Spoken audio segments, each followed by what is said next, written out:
And here's an update on the severe weather we've been tracking during the afternoon hours across parts of northeast Oklahoma and southeastern areas of Kansas. We have strong thunderstorms move out of areas of southern Kansas through Osage and Washington, Nowata counties, dropping to the south and east. It did weaken as it moved toward Mays County and into far northeastern sections of our state. We still have some heavy rainfall over south of the J area over towards Siloam Springs, but no severe weather, and this activity will push off into Arkansas here over the next hour or so. We still have this very small gust front, this light blue line that you see here. We could see some winds maybe 20-25 miles per hour as it slowly sinks to the south. But at this point, it looks like most of the severe weather is over with for us here in eastern Oklahoma. As we zoom in a little bit closer from Kansas to Colcord and just to the west of the Siloam Springs area where we're seeing the heaviest rain at this time. At one point, we did have a severe thunderstorm watch generally from Tulsa off to the north, but that has been shaved back. Just a few counties now from Pryor over toward the Grove area, still under that watch for just another hour or so until that activity moves on out. Then it looks like that watch will expire for parts of far northeast Oklahoma.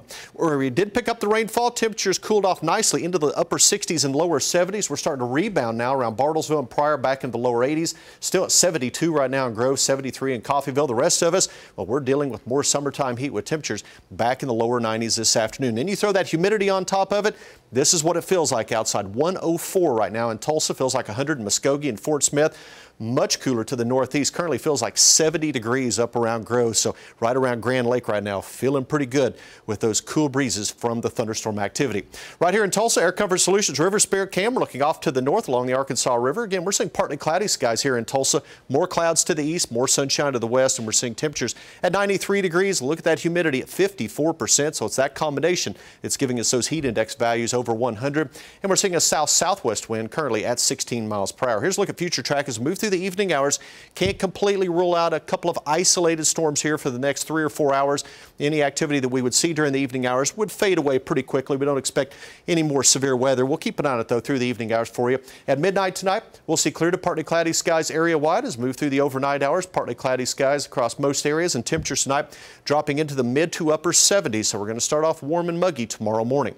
As we move through the day tomorrow, we're going to see mostly sunny skies across the entire area. And as we move through the afternoon hours with plenty of sunshine, it's going to push our temperatures well into the 90s, up to 98 the high temperature tomorrow in Tulsa, 97 Bartlesville and Coffeyville, 96 Muskogee and Pryor. You throw in that humidity, this is what it's going to feel like tomorrow afternoon with heat index values between 105 and 110 in many locations. So because of that high heat index value, we have a heat advisory in effect tomorrow from 1 p.m. until 9 p.m. generally all of southeast Kansas and pretty much all of eastern Oklahoma. With highs tomorrow in the upper 90s, only down to 77 for tomorrow night, 97 on Thursday, staying hot on Friday, again on Saturday with highs in the mid to upper 90s. Slightly cooler Sunday and early next week with a few additional clouds, a slight chance of some rain and storms moving back in with those highs in the lower 90s. But all in all, looks like these rain chances, this active pattern we've seen for the last 4 or 5 days, starting to go away, and the summertime heat, it's returning. That's moving back in. Back in again. Yes, it is. Pick your poison there. You got it, yeah. New